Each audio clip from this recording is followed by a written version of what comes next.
In front of me is Google Pixel 8i, and today I would like to show you how you can select and delete multiple photos at once.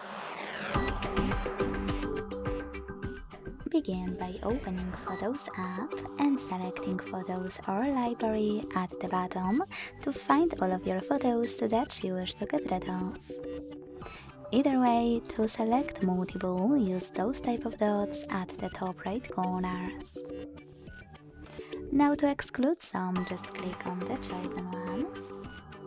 And to get rid of the rest, use bin icon located at the bottom of Photos section and at the top of Library 1.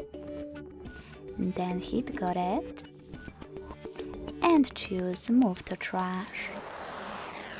Thanks so much for watching. If you enjoyed this video, don't forget to leave a like, comment and subscribe. Bye!